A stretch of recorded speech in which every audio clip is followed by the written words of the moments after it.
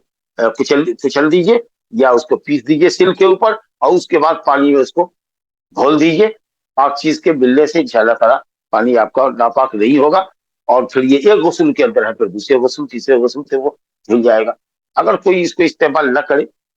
چاہے صابن وغیرہ استعمال کر لے، شیمپو کر لے تو بھی ٹھیک ہے، لیکن بیکٹیریل چیز ہے، یہ بیکٹیریا کو مارنے والی چیز ہے بیل کی پتی، اور یہ اس سے جسم کے اندر کچھ سلامت اور سختی بھی آتی ہے،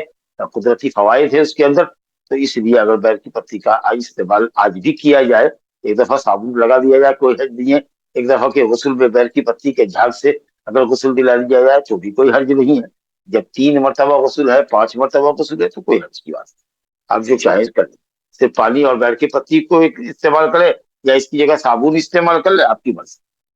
اور کہا جو آخری غسل ہو، 5واں غسل ہو یا 7واں غسل ہو، تو اس مرتبہ آخری مرتبہ کے غسل کے اندر کافور ملا دے گی، 2-4 پڑیا، 2-4 پیکٹ کافور کی اس کے اندر اس کو صفوف بنا کر کے اس کو انگلی سے بھی چٹکی سے بھی مسلے سے وہ صفوف بن جاتا ہے، ڈال دے، اور اس کے بعد آہستہ آہستہ اس کے بدن کے اوپر پانی ڈال دے۔ اس سے یہ ہوگا کہ جسم کے اندر سلامت آ جاتی ہے اور جسم کے اندر خوشبو پیدا ہوتی ہے۔ کافور خوشبودار چیز ہے، جسم کے اندر سلامت پختگی بھی آ جاتی ہے، جلدی مٹی کھاتی نہیں ہے، کئی دنوں تک وہ لاش رہ سکتی ہے تر و تازہ، اور کیڑے مکوڑے بھی بدن میں بہت جلدی نہیں لگتے ہیں اس کی اسمیل سے، کافور کے اسمیل سے کیڑے مکوڑے دور رہتے ہیں۔ تو کہا کہ آخری غسل کے اندر کافور ڈالو یا تھوڑا کافور ڈالو کہا، یا کہا کہ تھوڑا کافور ڈالو۔ فَإِذَا فَرَغْتُمْ، جب 7 مرتبہ یا 5 مرتبہ جو بھی ہو غسل سے فارغ ہو جاؤ، تو کپڑا پہنانے سے پہلے، کفن پہنانے سے پہلے مجھے خبر کرو۔ فَإِذَا فَرَغْتُمْ فَأَذِنَّنِي فَآذِنَّنِي فَإِذَا فَرَغْتُمْ فَآذِنَّنِي، جب غسل دلا کر تم لوگ فارغ ہو جاؤ، گویا کہ عورتوں کی جماعت غسل دلا رہی، صرف اکیلے امیتی ہے نہیں۔ فَآذِنَّنِي، تو مجھے اے عالمنی، مجھے باخبر کرو کہ غسل ہو چکا ہے۔ چنانچہ کہتی ہے فلما فرغنا آذناہ، جب ہم فارغ ہو گئے تو آپ کو خبر دیا کہ غسل ہو گیا۔ تو نبی صلی اللہ علیہ وسلم نے فاعطانا حقوہ یا حقوہ، ایک فتح کے ساتھ یا کسرہ کے ساتھ، حقوہ ازار آپ نے دیا۔ حقوہ اصل میں کمر کو کہتے ہیں، جہاں ازار باندھی جاتی ہے یعنی کمر، لیکن مراد ہے یہاں ازار۔ تو جو ازار، جو لنگی ازار آپ نے پہن رکھی تھی، وہ آپ نے نکال کے دیا برکت کے لیے، آپ کے جسم کی برکت۔ یہ نبی صلی اللہ علیہ وسلم کے ساتھ ہی خاص ہے کہ آپ کا اتارا ہوا کپڑا برکت، آپ کا پسینہ برکت، آپ کی ذات بابرکت، آپ کا لعاب دہن بابرکت۔ اس کے علاوہ کسی کی ذات ایسی نہیں ہے جس کے ساتھ یہ معاملہ۔ کبھی کسی صحابی نے، کبھی کسی خلیفہ راشد نے کسی کے لیے ایسا نہیں کیا، کسی بچے کے منہ میں اپنا لعاب دہن نہیں ڈالا۔ جی، تو یہ صرف خصوصیت نبی صلی اللہ علیہ وسلم کے ساتھ تھی کہ آپ ظاہراً و باطناً پاک تھے، اور آپ کی فضیلت ظاہراً و باطناً مسلم تھی۔ اور خود اگر دوسروں کے ساتھ یہ کام کیا جائے تو یہ تو ایک تو بدعت دین کے اندر ہوگی ہے، دوسرے کہ خود جس آدمی کے لعاب دہن کو آپ اتنا متبرک سمجھیں گے، وہ بھی اپنے کو سوچے گا کہ ہم بھی کیا ہے، ہم بھی کتنی بڑی ہستی،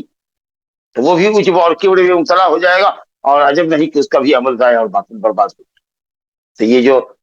خود ساختہ پیر اور ولی بنے ہوئے لوگ ہیں، ان کو بھی اللہ سے ڈرنا چاہیے کہ کہیں ایسا نہ ہو کہ اس طرح کے عمل کو راہ دے کر کے ہم کہیں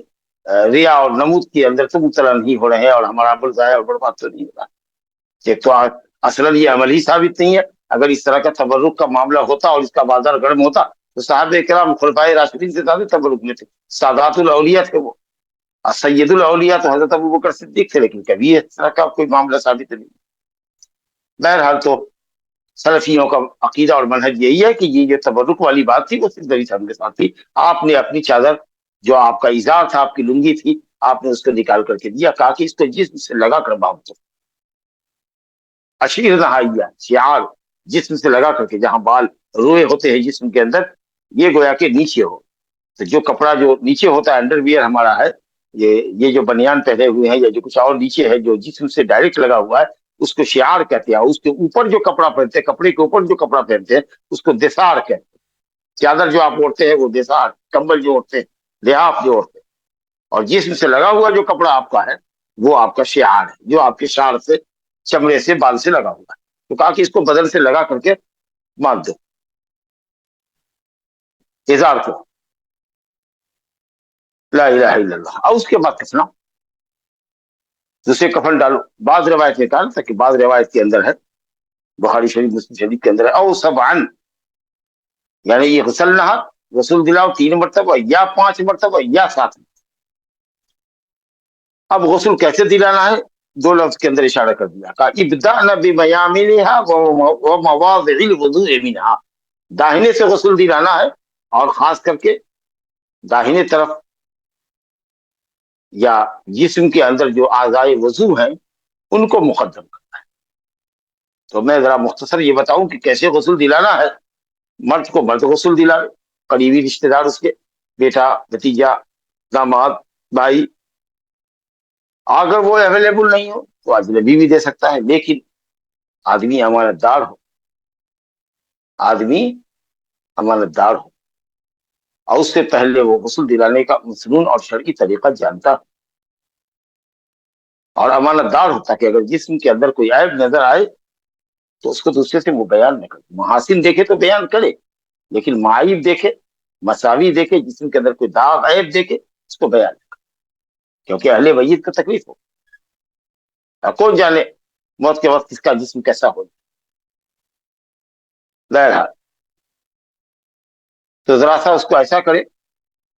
کہ صاحب کپڑے سے مجرد خالی کیجیے، صرف وہ سطر پوشی کے لیے جو کپڑا نیچے ادار ہے اس کا وہ رہنا چاہیے، اوپر کا کپڑا نکال دیجیے. انگوٹھی وغیرہ جو پہنے ہوا اس کو نکال دیجیے. عورتیں ہیں تو جو اس کے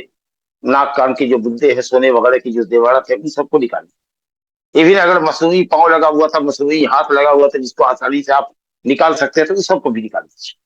اگر دانت کے اندر خول پہنا ہوا ہے سونے کا اس کو بھی نکال سکتے، تھوڑی تکلیف سے بھی تو نکال دیجیے. لیکن اگر